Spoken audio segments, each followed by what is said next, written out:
ಶಾಂತಿ ಮತ್ತು ಸವಿತಾ ಬೇರೆ ಬೇರೆ ಮನೆಗಳಲ್ಲಿ ಕೆಲಸ ಮಾಡ್ತಿದ್ರು. ಇಬ್ರು ಒಟ್ಟಿಗೆ ಅವರು ಕೆಲ್ಸಕ್ಕೆ ಹೊರಡ್ತಿದ್ರು. ಇವತ್ತು ಲೇಟ್ ಆಯ್ತು. ಓನರ್ ಅವರು ಬೇಗ ಕರೆದಿದ್ರಲ್ವಾ? ನಾಳೆ ಕ್ರಿಸ್ಮಸ್ ಪಾರ್ಟಿ ಇದೆ ಅಲ್ವಾ, ಅದಕ್ಕೆ ನೆಂಟರು ಬಂದವ್ರೆ. ಮನೆ ಕ್ಲೀನ್ ಮಾಡ್ಬೇಕಂತ ಅದಕ್ಕೆ ಬೇಗ ಬರಕ್ ಹೇಳಿದ್ರು. ಅರೆ, ಈ ಧನವಂತರದು ಒಂದಲ್ದೆ ಒಂದು ಪಾರ್ಟಿಗಳು ಇದ್ದೇ ಇರುತ್ತೆ ಬಿಡು. ಇವಾಗಲ್ದೆ ಆ ಕ್ರಿಸ್ಮಸ್ ಪಾರ್ಟಿ ಪೂರ್ತಿ ಆಯ್ತು. ಇವಾಗ ನೋಡು ಮತ್ತೆ ನ್ಯೂ ಇಯರ್ ಪಾರ್ಟಿ ಶುರು ಹಚ್ಕೋತು. ಆದ್ರೆ ಎಲ್ಲ ಕೆಲ್ಸ ನಮ್ ತಲೆ ಮೇಲೆನೆ ಅಲ್ಲ ಬೀಳೋದು. ನಮ್ಮಂತ ಬಡವ್ರ ಗತಿ ಏನು? ಪಾರ್ಟಿ ಇಲ್ಲ, ಏನೂ ಇಲ್ಲ ಅಲ್ವಾ? ಹೊಸ ವರ್ಷನೂ ಇಲ್ಲ, ಏನೂ ಇಲ್ಲ. ಹಂಗೇನಿಲ್ಲ ಅಕ್ಕ, ನಮ್ಮ ಓನರ್ ಹೇಳಿಯವ್ರೆ ನನಗೆ ಒಳ್ಳೆ ಉಪಹಾರ ಕೊಡ್ತಾರಂತೆ.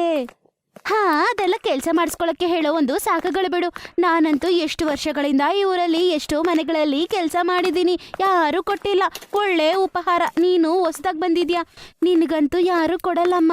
ಸವಿತಾನ ಮಾತು ಕೇಳಿ ಶಾಂತಿ ಬೇಜಾರಾಗ್ತಾಳೆ. ಏನೂ ಮಾತಾಡಲ್ಲ. ಅವಳು ಕೆಲ್ಸಕ್ಕೆ ಹೋಗ್ತಾಳೆ. ಸವಿತಾ, ಪಾರ್ಟಿ ಹಾಲ್ ಬೇಗ ಬೇಗ ಕ್ಲೀನ್ ಮಾಡು. ಹೊಸ ವರ್ಷ ಬೇರೆ ಶುರು ಆಗತ್ತೆ. ಅದು ಅಲ್ಲದೆ ಪಾರ್ಟಿಗೆ ಅರೇಂಜ್ ಮಾಡ್ಬೇಕು. ಅದರಿಂದ ಸ್ವಲ್ಪ ಕೆಲ್ಸ ಜಾಸ್ತಿ ಇರುತ್ತೆ.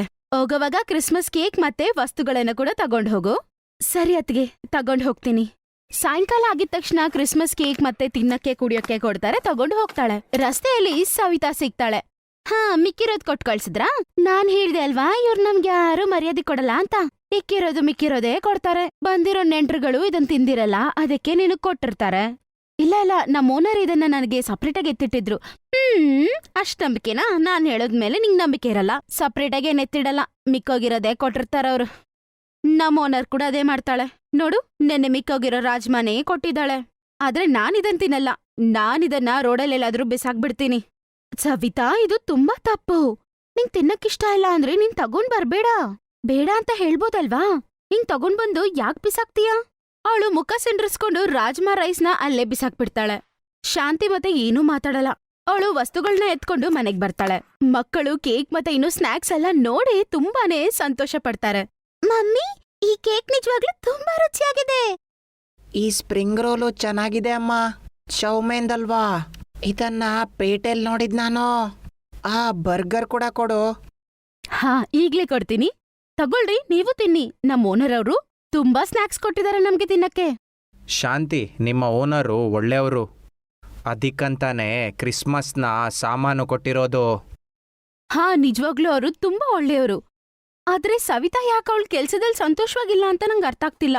ಯಾವಾಗ್ಲೂ ಅವ್ರ ಓನರ್ನ ಏನಾದ್ರೂ ಹೇಳ್ತಾನೆ ಇರ್ತಾಳೆ. ಅವಳಿಗೆ ಏನ್ ಹೇಳಿ ಅರ್ಥ ಮಾಡಿಸ್ಲಿ? ನೋಡು ಶಾಂತಿ, ನಾವು ನಮ್ಮನ್ನ ಅರ್ಥ ಮಾಡ್ಕೊಳ್ಬೋದು, ಬೇರೆಯವರನ್ನಲ್ಲ. ಅದಕ್ಕೆ ನೀನು ನಿನ್ನ ಕೆಲಸನ ಸರಿಯಾಗಿ ಮಾಡು. ಬೇರೆಯವರ ಬಗ್ಗೆ ನಮಗೆ ಯಾಕೆ ಹೇಳೋ?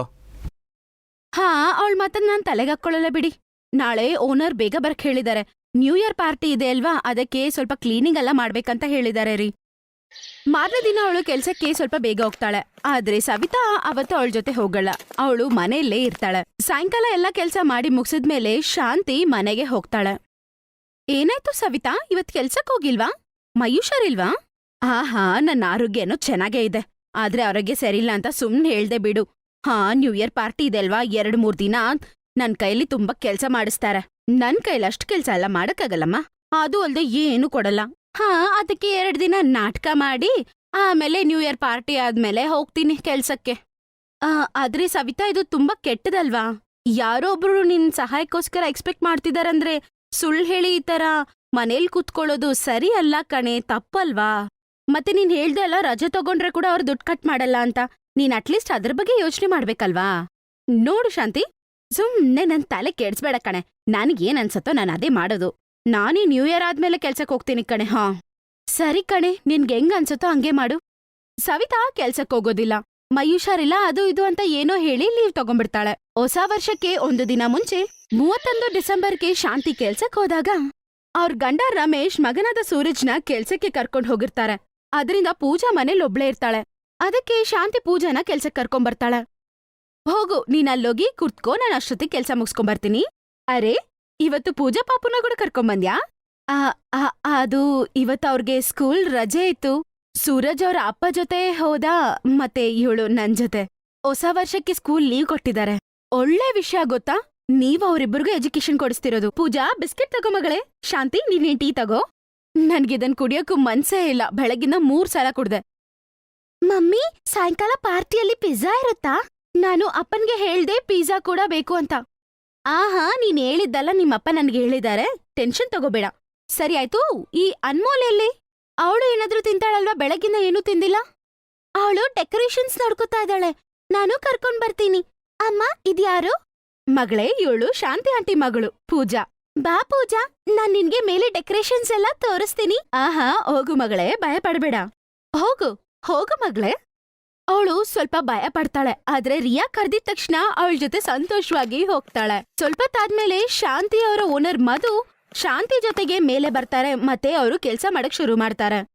ಆಗ ಪೂಜಾ ಅನ್ಮೋಲ್ ಮತ್ತೆ ರಿಯಾ ಹತ್ರ ಮಾತಾಡ್ತಾ ಇರೋದನ್ನ ನೋಡ್ತಾಳೆ.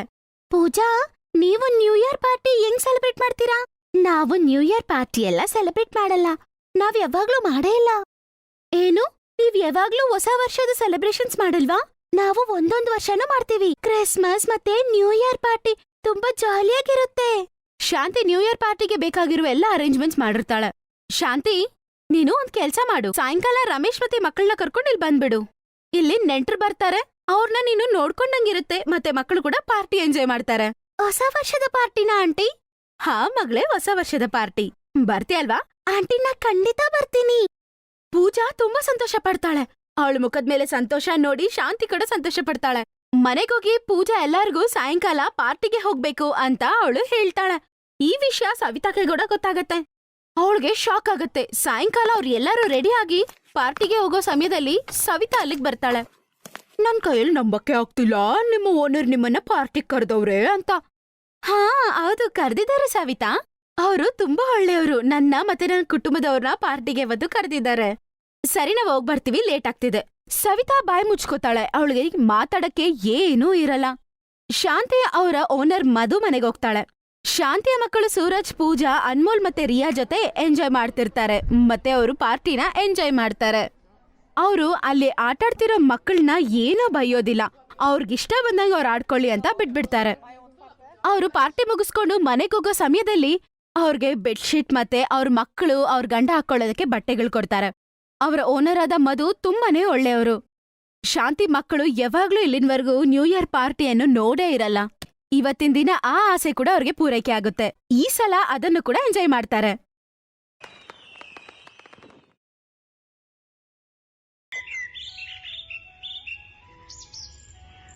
ನೂರ್ಪುರ್ ಗ್ರಾಮದಲ್ಲಿ ಸೀಮಾ ಮತ್ತೆ ಅಂಕು ಜೀವಿಸ್ತಿದ್ರು. ಅವರು ಹುಟ್ಟಾಗ್ಲಿಂದೇ ಅನಾಥರು. ಅವ್ರ ಅಪ್ಪ ಅಮ್ಮ ಅವರು ಚಿಕ್ಕವಾಗ್ಲೇ ಸತ್ತೋಗಿರ್ತಾರೆ. ಸ್ಕ್ರಾಪ್ ಅನ್ನ ಎತ್ಕೊಂಡೋಗಿ ಮಾರೋ ಕೆಲಸ ಮಾಡ್ತಿರ್ತಾರೆ. ಅಕ್ಕ, ಸುಮಾರು ದಿನ ಆಯ್ತು, ಏನು ತಿಂದೇ ಇಲ್ಲ. ಒಳ್ಳೆ ಊಟ ಮಾಡೋಣ. ಅಯ್ಯೋ ಅಷ್ಟೇನಾ, ಬಾರೋ ನಾನ್ ಕೊಡಿಸ್ತೀನಿ. ಇಬ್ರು ಕಲ್ಲು ಹಲ್ವಾಯಿ ಅಂಗಡಿಗೆ ಹೋಗಿ ಇಬ್ರು ಸಮೋಸ ತಿಂತಾರೆ. ಅಕ್ಕ, ತುಂಬಾ ಸಂತೋಷ ಆಯ್ತು. ಇದೇ ರೀತಿ ದಿನ ಊಟ ಸಿಕ್ಕಿದ್ರೆ ತುಂಬಾ ಸಂತೋಷ ಆಗುತ್ತೆ. ಇಲ್ಲ ಅಣ್ಣ, ದಿನ ದಿನ ಈ ತರ ಆಹಾರ ನಾವ್ ತಿನ್ನಕ್ಕಾಗೋದಿಲ್ಲ. ನಮ್ಮ ಹತ್ರ ಎಷ್ಟಿದೆಯೋ ಅಷ್ಟಲ್ಲೇ ಜೀವನ ಸಾಗಿಸ್ಬೇಕು. ಸ್ವಲ್ಪ ದಿನದ ನಂತರ ಆ ಊರಲ್ಲಿ ಜೋರ್ ಮಳೆ ಬರುತ್ತೆ ಮತ್ತೆ ಅವ್ರ ಮನೆ ಕೂಡ ನೀರಲ್ಲಿ ಒಡ್ಕೊಂಡು ಹೋಗುತ್ತೆ. ಅವ್ರ ವಸ್ತುಗಳು ಕೂಡ ಇರಲ್ಲ. ಅಕ್ಕ, ಅಳ್ಬೇಡಿ ಅಕ್ಕ, ಸಾವ್ಕಾರ ಹತ್ರ ಹೋಗಿ ನಾವು ಹೇಳೋಣ. ಅವ್ರು ನಮಗೆ ಖಂಡಿತ ಸಹಾಯ ಮಾಡೇ ಮಾಡ್ತಾರೆ. ಆ ಸೇಟು ತುಂಬಾ ಕೆಟ್ಟವನು. ಅವನು ದೊಡ್ಡ ಕಂಜೂಸ್ ಅಲ್ವಾ ಕಣೋ. ಅವನ್ ಏನ್ ಸಹಾಯ ಮಾಡ್ತಾನೆ ನಮ್ಗೆ ಹೇಳು? ಸರಿ ಅಕ್ಕ, ಒಂದ್ಸತಿ ಹೋಗಿ ನಮ್ಮ ಕಷ್ಟವನ್ನ ಹೇಳ್ಕೊಳ್ಳೋಣ. ಅವನ ಸೇಟ್ ತುಂಬಾನೇ ಕೆಟ್ಟವನು. ಯಾವಾಗ್ಲೂ ಪಾಪ ಮಕ್ಕಳಿಗೆ ಕಡಿಮೆ ದುಡ್ಡೇ ಕೊಡ್ತಾ ಇದ್ದ. ಸ್ವಲ್ಪ ತಾದ್ಮೇಲೆ ಅವರಿಬ್ರು ಸೇಟ್ ಮನೆಗೆ ಹೋಗಿ ಸೀಮಾ ಹೀಗಂತಾಳೆ. ಸೇಟ್ಜಿ, ಸ್ವಲ್ಪ ದುಡ್ಡು ಬೇಕು, ಊಟ ಮಾಡ್ಬೇಕು. ಮಳೆ ಬಂದು ನಮ್ಮ ಮನೆ ಎಲ್ಲ ಒಡ್ಕೊಂಡೋಯ್ತು, ಅದ್ರಲ್ಲಿರುವ ವಸ್ತುಗಳೆಲ್ಲ ಕೂಡ ಒಡ್ಕೊಂಡೋಗ್ಬಿಡ್ತು. ಅವಾಗ ಸೇಟಿನ ಹೆಂಡತಿ ಊರ್ಮಿಳಾ ಅಲ್ಲಿಗೆ ಬರ್ತಾಳೆ. ಅವಳು ಕೂಡ ತುಂಬಾನೇ ಕೆಟ್ಟವಳು. ಗಿಡದಲ್ಲಿ ಏನಾದ್ರೂ ಬರತ್ತೆ ನಮ್ಮ ದುಡ್ಡು? ಸೇಟಮ್ಮ, ನೀವೇನ್ ಕೆಲ್ಸ ಹೇಳಿದ್ರು ನಾನ್ ಮಾಡ್ತೀನಿ, ದಯವಿಟ್ಟು ದುಡ್ಡು ಕೊಡಿ, ಹಸುವು ಆಗ್ತಿದೆ ನಮ್ಗೆ. ನಿಮ್ಮ ಅಂಗಡಿ ಮುಂದೆ ಸ್ವಲ್ಪ ಜಾಗ ಇದೆ ಅಲ್ವಾ, ಅಲ್ಲೇ ಇರ್ತೀವಿ ನಾವು. ಸರಿ ಆಯ್ತು, ಇರಿ. ಆದ್ರೆ ಅಂಗಡಿ ಮುಂದೆ ಯಾಕೆ? ಇಲ್ಲೇ ಮನೆ ಆಚೆ ವೆರಾಂಡದಲ್ಲಿರಿ. ಆದ್ರೆ ಮನೆಯಲ್ಲಿ ಎಲ್ಲಾ ಕೆಲ್ಸ ನೀವೇ ಮಾಡ್ಬೇಕಾಯ್ತಾ? ಇರೋದಕ್ಕೆ ಜಾಗ ಕೊಟ್ಟು 2 ಹೊತ್ತು ಊಟ ಕೂಡ ಕೊಡ್ತೀನಿ, ಅರ್ಥ ಆಯ್ತಾ? ಸರಿ ಸೇಟಮ್ಮ, ನಮ್ಗೆ ಒಪ್ಪಿಗೆನೆ. ಮಳೆಗಾಲ ಆಗಿತ್ತು. ಅವರಿಬ್ರು ಪಾಪ ವೆರಾಂಡದಲ್ಲೇ ಒಂದು ಬೆಡ್ಶೀಟ್ ಹಾಕೊಂಡು ಪಾಪ ಇಬ್ರು ಮಲ್ಕೋತಾರೆ. ಮಾರನೇ ದಿನ ಬೆಳಗ್ಗೆ ಎಲ್ಲಾ ಕೆಲ್ಸ ಮಾಡಿ ಎಲ್ಲ ಸ್ಕ್ರಾಪ್ ಏನಾದ್ರೂ ಸಿಗುತ್ತೇನೋ ಹುಡ್ಕೊಂಬರಕ್ ಹೋಗ್ತಾರೆ. ಅಕ್ಕ, ಯಜಮಾನಿ ಅವರು ಅಡ್ಗೆ ಮಾಡೋ ಅದ್ಭುತ ಸುವಾಸನೆ ಬರ್ತಾ ಇದೆ. ಕಚೋಡಿ ಮಾಡ್ತಾ ಇರ್ಬೇಕನ್ಸುತ್ತೆ. ಇವತ್ತು ಕಚೋಡಿನ ತುಂಬಾ ಚೆನ್ನಾಗಿ ತಿನ್ಬೋದು. ನಾನೇನ್ ಅನ್ಕೋತಿದ್ದೀನಂದ್ರೆ ಬೇಗ ಸ್ವಲ್ಪ ದುಡ್ಡು ಕೂಡಾಕ್ಬೇಕಂತ. ಆಮೇಲೆ ನಮ್ಮ ಗುಡ್ಸಲ್ ನಾವೇ ಕಟ್ಕೋಬಹುದು. ಆಗ ನಿಮ್ಮ ಈ ಅಕ್ಕ ನನ್ ಕೈಯಲ್ಲೇ ಕಚೋಡಿ ಮಾಡಿ ನಿನ್ಗೆ ತಿನ್ನಿಸ್ತೀನಿ. ಸ್ವಲ್ಪತ್ತಾದ್ಮೇಲೆ ಸೇಟಮ್ಮ ಅವ್ರಿಗೋಸ್ಕರ 4 ರೊಟ್ಟಿ ಮತ್ತೆ ದಾಲ್ ತಗೊಂಡ್ ಬಂದು ಕೊಡ್ತಾಳೆ. ಸೇಟಮ್ಮ, ನೀವು ಕಚೋಡಿ ಮಾಡ್ತಿದ್ರಿ. ಅಂಕು ಪಾಪ ತಿನ್ಬೇಕಂತ ಅನ್ಕೊಂಡಿದ್ದ, ಅಲ್ಲೇ ಕೂತ್ಕೊಂಡಿದ್ದ. ಬಾಯ್ ಮುಚ್ಚು, ಇದು ಧನವಂತರು ತಿನ್ನೋದು, ನಿಮ್ಮಂತ ಜನರು ತಿನ್ನೋದಲ್ಲ. ಬಾಯ್ ಮುಚ್ಕೊಂಡು ಕೊಟ್ಟಿರೋದನ್ನ ತಿಂದು ನಿದ್ದೆ ಮಾಡಿ. ಬೆಳಗ್ಗೆ 4 ಗಂಟೆಗೆ ಎದ್ದು ಇರೋ ಕೆಲ್ಸ ಎಲ್ಲ ಮಾಡ್ಬೇಕು ನೀವು. ಹಂಗಂತೇಳಿ ಸೇಟಮ್ಮ ಹೋಗ್ಬಿಡ್ತಾಳೆ. ಕೆಟ್ಟೋಗಿರೋ ಆಹಾರವನ್ನು ನೋಡಿ ಅವರಿಬ್ರು ಪಾಪ ಅಳ್ತಾರೆ. ಆಗ ಸೀಮಾ ಅಂತಾಳೆ, ನೀನೇನು ಚಿಂತೆ ಮಾಡ್ಬೇಡ ಅಂಕು, ನಿನ್ಗೋಸ್ಕರ ನಾನ್ ಕಚೋಡಿ ಮಾಡ್ಕೊಡ್ತೀನಾಯ್ತಾ.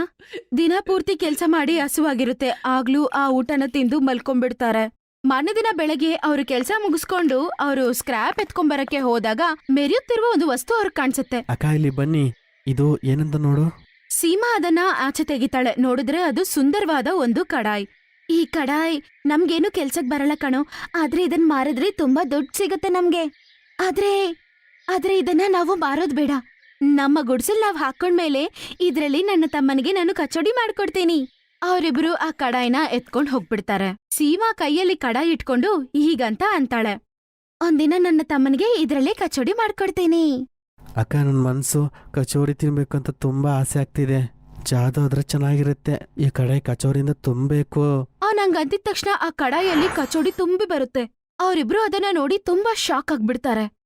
ಹಾಗಾದ್ರೆ ಇದು ಮಾಯಾ ಕಡಾಯಿ ಅನ್ಸುತ್ತೆ, ಅದಕ್ಕೆ ಇಷ್ಟು ಮೆರೆಯುತ್ತಾ ಇದೆ. ನಾನೊಂದ್ಸಲ ಹೇಳ್ತೀನಿ, ದೇವರ ದಯೆಯಿಂದ ಒಂದು ಮಾಯೆ ಆಗಿ ಈ ಕಡಾಯಿ ತುಂಬಾ ಚಾಕ್ಲೇಟ್ಸ್ ಬರ್ಬೇಕು.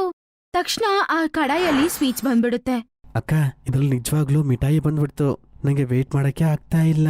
ಸಾವ್ಕಾರ ಮತ್ತು ಸಾವ್ಕಾರಮ್ಮ ನಿದ್ದೆ ಮಾಡ್ಬಿಟ್ರು. ನಾವ್ ಬೇಗ ಇದನ್ನ ತಿಂದ್ಬಿಡಣ.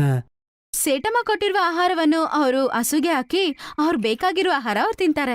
ಮತ್ತೆ ಅಲ್ಲೇ ಆ ಕಡಾಯಿನ ಅವರು ಬಚ್ಚಿಟ್ಬಿಡ್ತಾರೆ. ಅವ್ರಿಗೆ ಹಸುವಾದಾಗೆಲ್ಲ ಅವ್ರಿಗೇನ್ ತಿನ್ಬೇಕನ್ಸತ್ತೋ ಅದನ್ನ ಕಡಾಯಿ ಹತ್ರ ಕೇಳ್ತಿದ್ರು. ಸೇಟಮ್ಮ ಕೊಡುವ ಎಲ್ಲ ಆಹಾರವನ್ನು ಅವರು ಹಸುಗಾಕ್ಬಿಡ್ತಾ ಇದ್ರು. ಮಾರನೇ ದಿನ ಮನೆಯಲ್ಲಿ ಸೇಟಮ್ಮ ಸೇಟ್ ಹತ್ರ ಈಗಂತ ಅಂತಾರ, ನಾನ್ ಇವ್ರಿಬ್ರಿಗೂ ಕೆಟ್ಟೋಗಿರೋ ಆಹಾರ ಕೊಡ್ತಿದ್ದೀನಿ. ಅದನ್ ತಿಂದು ಇವ್ರಿಬ್ರು ಹೆಂಗ್ರಿ ಹೀಗ ಆರೋಗ್ಯವಾಗಿದ್ದಾರೆ, ಇವ್ರು ಅನಾರೋಗ್ಯ ಆಗ್ತಾರೆ ಅಂತ ಅನ್ಕೊಂಡಿದ್ದೆ. ಸರಿಯಾಗಿ ಹೇಳ್ದೆ ಕಣೆ. ನಾನು ನೋಡ್ತಾ ಇದ್ದೀನಿ, ಸ್ವಲ್ಪ ದಿನದಿಂದ ಅವರ ಆರೋಗ್ಯ ತುಂಬಾ ಚೆನ್ನಾಗಾಗ್ತಾ ಇದೆ. ಇದ್ದಕ್ಕಿದ್ದಂತೆ ಅವರ ಕೈಗೆ ಖಜಾನೆ ಏನಾದ್ರೂ ಸಿಕ್ಬಿಡ್ತಾ? ನೀನು ಅವ್ರನ್ನ ಗಮನಿಸ್ತಾ ಇರೋ. ಆಗ ಸೇಟಮ್ಮ ಅವ್ರನ್ನ ಗಮನಿಸೋದಕ್ಕೆ ಶುರು ಮಾಡ್ತಾಳೆ. ಆಗ ಅವರ ಮಾಯಾ ಕಡಾಯಿ ಬಗ್ಗೆ ಅವಳಿಗೆ ಚೆನ್ನಾಗ್ ಗೊತ್ತಾಗುತ್ತೆ. ತಮ್ಮ, ಇವತ್ತೇನ್ ತಿನ್ಬೇಕನ್ಸುತ್ತೋ ನೀನ್ ಮಾಯಾ ಕಡಾಯಿನ ಕೇಳು. ಜಾದುವಾಗಿ ಕಡಾಯಲ್ಲಿ ಮ್ಯಾಗಿ ಆಗ್ಲಿ. ಹಂಗಂದಿದ ತಕ್ಷಣ ಆ ಕಡಾಯಿ ತುಂಬಾ ಮ್ಯಾಗಿ ಬಂದ್ಬಿಡುತ್ತೆ. ಅವ್ರಿಬ್ರು ಸೇರಿ ಮ್ಯಾಗಿ ಸಂತೋಷವಾಗಿ ತಿಂತಾರೆ. ಈಗ ಅರ್ಥ ಆಯ್ತು, ನಮ್ಮಂತ ಧನವಂತರು ತಿನ್ನೋ ಆಹಾರನ ನಿಮ್ಮಂತ ಬಡವರ್ಗ್ ಕೊಡ್ತಿರೋದು ಮಾಯಾ ಕಡಾಯ. ಇದನ್ನ ನಾನು ಖಂಡಿತ ಕಳ್ತನ ಮಾಡ್ಬೇಕು. ಅವಳಿಗೆ ಚಾನ್ಸ್ ಸಿಕ್ಕಿದ ತಕ್ಷಣ ಅವಳು ಆ ಕಡಾಯಿನ ಕಳ್ತನ ಮಾಡ್ತಾಳೆ. ನೋಡ್ರಿ, ಆ ಮಕ್ಕಳಿಗೆ ಇದೇ ದೊಡ್ಡ ಆಯುಧ ಆಗಿದೆ. ಅದನ್ನ ನಾನೀಗ ಕಳ್ತನ ಮಾಡ್ಕೊಂಡ್ ಬಂದ್ಬಿಟ್ಟೆ. ನೋಡಿ, ಬಿಸಿ ಬಿಸಿ ಪಕ್ವಾನ್ ನಿಮ್ಗೋಸ್ಕರ ಮಾಡ್ಕೊಡ್ತೀನಿ. ಏ ಜಾದುವಿ ಕಡಾಯಿ, ನಿನ್ನ ಮಾಯನ್ನು ತೋರ್ಸು, ನಮಗೆ ಬಿಸಿ ಬಿಸಿ ಬಿರಿಯಾನಿ ಕೊಡು. ಅರೆ ವಾ, ಏನಿದು ಅದ್ಭುತ. ಇನ್ನು ಮುಂದೆ ನೀನು ಅಡಿಗೆ ಮಾಡ್ಬೇಕಾದ ಅವಶ್ಯಕತೆನೇ ಇಲ್ಲ. ನಿನ್ನ ಕೆಲಸ ಕೂಡ ಉಳಿಯುತ್ತೆ, ಮತ್ತೆ ಖರ್ಚು ಕೂಡ ಇರಲ್ಲ. ಬಿರಿಯಾನಿ ತಿಂದು ತುಂಬಾ ಸಂತೋಷ ಆಯ್ತು. ಈಗ ಬಿಸಿ ಬಿಸಿ ಹಾಲ್ ಸಿಕ್ಕಿದ್ರೆ ಸಾಕು, ತುಂಬಾ ಚೆನ್ನಾಗಿರುತ್ತೆ. ಈಗ ನೋಡಿ, ಏ ಮಾಯಾ ಕಡಾಯ್, ಬಿಸಿ ಬಿಸಿ ಹಾಲನ್ನು ನಮಗೆ ಈಗ್ಲೇ ಕೊಡು. ಅದನ್ನ ನೋಡಿದ ತಕ್ಷಣ ಅವಳು ಹೀಗಂತಾಳೆ, ಏ ಮಾಯಾ ಕಡಾಯ್, ನಮ್ಗೆ ಇಲ್ಲಿ ಶಾಶ್ವತವಾಗಿ ಬಿಸಿ ಹಾಲು ಸಿಗ್ತಾನೆ ಇರ್ಬೇಕು. ಅಲ್ಲಿ ಮನೆ ತುಂಬಾ ಬಿಸಿ ಬಿಸಿ ಹಾಲು ಬರಕ್ಕೆ ಶುರು ಆಗತ್ತೆ. ಅವ್ರಿಬ್ರ ಕಾಲು ಕೂಡ ಸುಡಕ್ಕೆ ಶುರು ಆಗತ್ತೆ. ಅರೆ ಸಾಕು ಸಾಕು, ನಿಲ್ಸು, ಬೇಗ ಹಾಲನ್ನು ನಿಲ್ಲಿಸು ಮಾಯಾ ಕಡಾಯ್. ಅವರ ಕಾಲುಗಳು ಎಲ್ಲ ಬಿಸಿ ಬಿಸಿ ಹಾಲಲ್ಲಿ ಸುಟ್ಟೋಗುತ್ತೆ. ಆದ್ರೆ ಇದ್ರ ಬಗ್ಗೆ ಯಾರಿಗೂ ಗೊತ್ತಾಗ್ಬಾರ್ದಂತ ಹೇಳಿ ಅವರಿಬ್ರು ಬಾಯಿಗಳನ್ನ ಮುಚ್ಕೊಂಡಿರ್ತಾರೆ. ಅವಳು ಇದನ್ನೆಲ್ಲ ನೋಡಿ ಬಾಗ್ಲತ್ರ ನಿಂತ್ಕೊಂಡು ಸೀಮಾ ಹೀಗಂತಾಳೆ, ನಿಮ್ಮ ಅತಿ ಆಸೆಯಿಂದ ಇವತ್ತು ನಿಮ್ಗೆ ಒಳ್ಳೆ ಬುದ್ಧಿ ಸಿಕ್ತಲ್ವಾ? ಇಲ್ಲೊಂದು ಮಾಯೆ ಆಗಿ ಈ ಮನೆ ತುಂಬಾ ತಣ್ಣೀರು ಬರಬೇಕು. ಕಡಾಯಿಂದ ತಣ್ಣೀರ್ ಬರಕ್ಕೆ ಶುರು ಆಗತ್ತೆ. ಅವರಿಬ್ರು ತಪ್ಸ್ಕೋತಾರೆ. ಹೇ ಮಾಯಾ ಕಡಾಯ್, ನೀನು ಎಲ್ಲಿಂದ ಬಂದ್ಯೋ, ನೀನು ಅಲ್ಲಿಗೆ ಹೊಟ್ಟೋಗು. ಸೇಟ್ ಮತ್ತೆ ಸೇಟಮ್ಮ ಅವ್ರು ಮಾಡಿರೋ ತಪ್ಪಿಗೆ ಕ್ಷಮಾಪಣೆ ಕೇಳ್ತಾರೆ. ಮತ್ತೆ ಮಾಯಾ ಕಡಾಯ್ ಶಾಶ್ವತವಾಗಿ ಮಾಯ ಆಗುತ್ತೆ. ನೀನಿಲ್ಲ ಅಂದ್ರೆ ನಾವಿವತ್ ಸತ್ತೋಗ್ಬಿಡ್ತಿದ್ವಿ. ನಮ್ಮ ಪ್ರಾಣನೇ ಕಾಪಾಡ್ಬಿಟ್ಟೆ. ಅದ್ರಿಂದ ಇನ್ಮೇಲೆ ನೀವು ವೆರಾಂಡಾ ಅಲ್ಲಿ ಅಲ್ಲ, ನನ್ ಮನೇಲಿ ನನ್ ಮಕ್ಳಾಗಿ ಜೀವಿಸ್ಬೇಕು. ದಿನ ನಿಮಗೆ ಒಳ್ಳೆ ಒಳ್ಳೆ ಅಡಿಗೆ ಮಾಡ್ಕೊಡ್ತೀನಿ. ಅವತ್ತಿನ ದಿನದಿಂದ ಸೇಟ್ ಮತ್ತೆ ಸೇಟಮ್ಮ ಆ ಮಕ್ಕಳನ್ನ ಅವ್ರ ಮಕ್ಕಳ ತರ ನೋಡ್ಕೋತಾರೆ. ಮತ್ತೆ ಒಳ್ಳೆ ಸ್ಕೂಲಲ್ಲಿ ಅವ್ರಿಗೆ ಅಡ್ಮಿಷನ್ ಕೊಡಿಸ್ತಾರೆ. Best Buddies. Hello friends. Thanks for watching this video.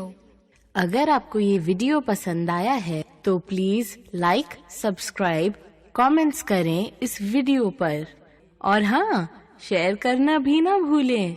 और भी मजेदार वीडियो देखने के लिए नीचे दिए गए बेल आइकॉन को दबाएं। देखते रहिए बेस्ट बडीज।